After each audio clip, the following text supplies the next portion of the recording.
Many believe that making your own snacks from scratch take hours, but these 3 recipes prove otherwise. We are turning basic kitchen staples into the ultimate crunchy, savory, and sweet bites. By skipping the weird preservatives and chemical ingredients, you can finally enjoy treats where you actually know what you're eating. Let's start with snack number 1. In a separate bowl, we're gonna get half a cup of oats, half a cup of a puffed rice cereal. I am going for a chocolate one. Now this is between 1/4 of a cup and 1/2 a cup. It depends on how much you like the crisp. We really like it, so I tend to go for about 1/2 a cup, a little less. And this is where you would mix in all your fun stuff. I'm gonna add some chocolate chips to ours. And then 1/4 of a cup of vanilla protein powder. Our favorite one is the Just Ingredients. It tastes the best, has the best texture, and is just all around delicious. Okay, then we're gonna set this aside, and in a saucepan, we're gonna take about 1/4 of a cup of peanut butter.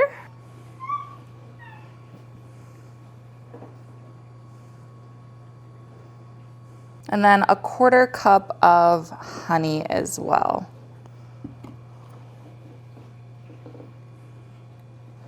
I'm just gonna heat this up. You don't wanna boil it or anything because you don't want to make the peanut butter go dry or anything, or crunchy or anything weird. All we're trying to do is melt the honey and the peanut butter together.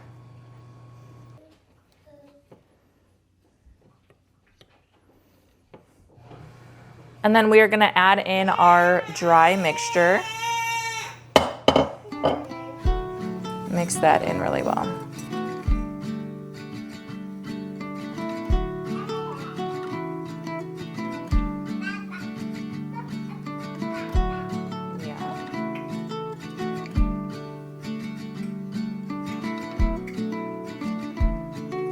And then I just used a small cookie scoop to portion these out.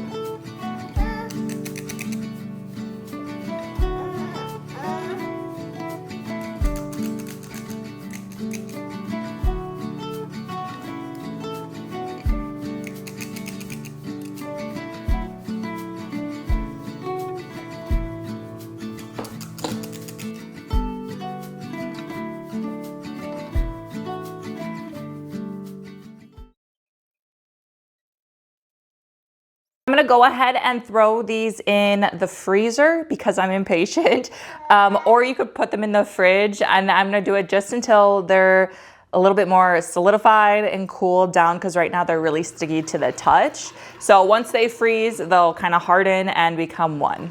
I just realized I normally make a double batch of these, and I'm looking at this like, why is there barely any? It's because I only made a single batch today. Mom brain.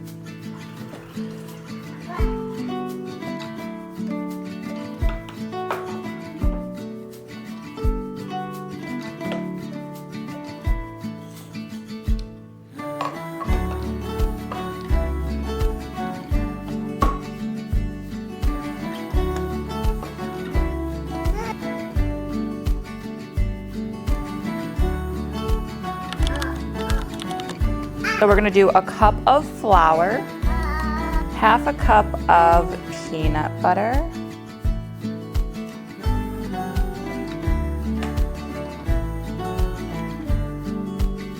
and 1/2 a cup of maple syrup.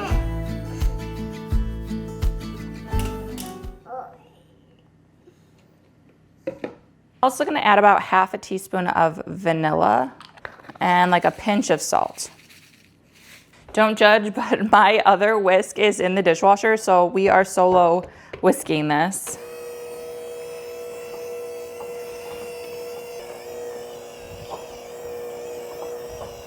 For these, I'm gonna do about a size of a teaspoon and roll it into a ball. Put it on your cookie sheet. Do another teaspoon-ish size, roll it into a ball, and put it right next to it, kind of meeting in the middle.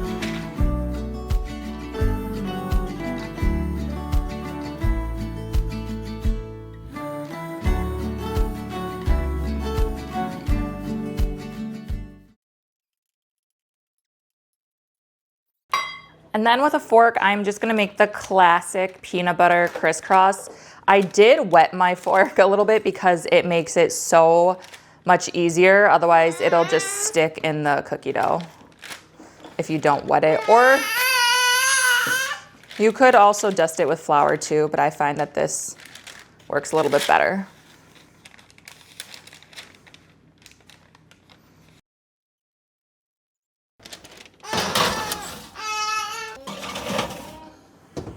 So for the filling, I actually did not realize that I was almost out of peanut butter and maple syrup. So typically you use 1/4 cup of peanut butter and about 1/8 cup of maple syrup for the filling. I'm gonna use what I can and fill what I can. I literally only have a tiny bit of peanut butter at the bottom. So like I said, I'm just gonna make what I have and fill the ones that I can, and then the other ones we'll just eat plain, which they're really good plain too. This also means I'm not making granola bars today like I wanted to. Actually, you know what I do have? It might be a little interesting. I do have some chocolate peanut butter that I used for a previous recipe, so I think I'm gonna mix some of these two together. It's not gonna be like a classic Nutter butter, but it'll be close enough. Let's see if I have 1/8 cup of maple syrup. I do, perfect.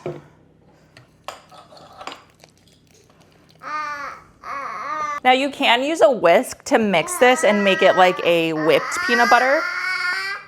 I've done that before, but I'm not gonna do that today. I'm just gonna use regularly mix it. This is what you want. To pipe the filling on to the cookies, I placed the filling into a bag, but my freezer bag is a little different. It's got a fold at the bottom, so when I cut the corner, it automatically comes out 2 sides like this, which is kind of nice for filling these specific cookies because I need filling on both sides, so it just makes it go a little bit quicker. I would recommend making your filling as your cookies are already cooled and you're just about to pipe it on. My filling sat there for a little bit and it was a little harder to pipe on because it did dry out a little bit.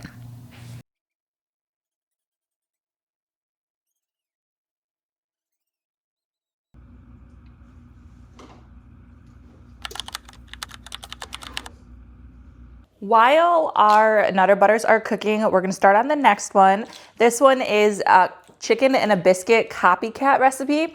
My baby absolutely loves these crackers, so I had to find a way to make them that didn't have all the gross ingredients. So I found this recipe. We've tried it once before and it was a hit, so we are gonna try it again. I'm just gonna mix together all of our seasonings. We're gonna use a teaspoon of nutritional yeast, a teaspoon of some poultry seasoning, 1/2 teaspoon of garlic powder. Calls for 1/2 teaspoon of oregano, but I don't keep just oregano in my house, so I do Italian seasoning. Yeah. Teaspoon of onion powder, running low on this too. 1/2 teaspoon of celery salt, and 1.5 teaspoons of regular salt.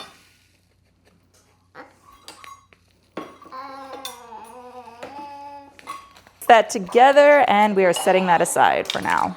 We're gonna add 2 cups of flour to a food processor. And then we're gonna do 6 tablespoons of cold butter cubed. I like to keep the butter frozen, so I just pulled it right out the freezer and cut it up. We're just gonna pulse this to crumble and cut up the butter, and then we'll add the rest of the ingredients. My baby is terrified of a blender or food processor, so we will see how this goes. Let's try this again. Just wanted to puree. Okay, I think that's good. Okay, now we're gonna add 3 teaspoons of baking powder. We're gonna do 3 tablespoons of sugar. Got 1/2, 1. And do another teaspoon of poultry seasoning. 1/2 teaspoon of salt.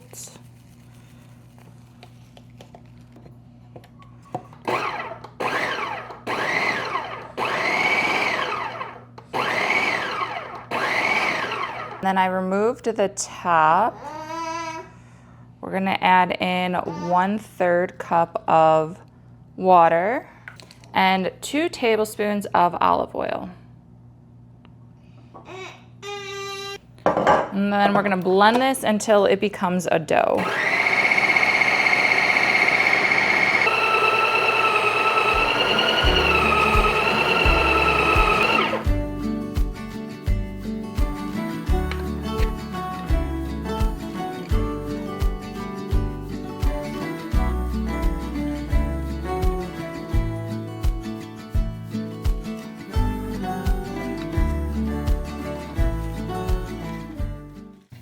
To roll out these crackers, I did divide the dough in half because it just makes it a little easier, and we want these crackers super thin so it just would not fit all on one baking sheet.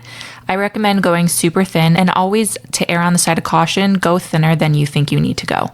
I use a pizza cutter to cut it into the shapes and sizes that I want, and then I poke a fork in each cracker so that way it doesn't puff up all crazy.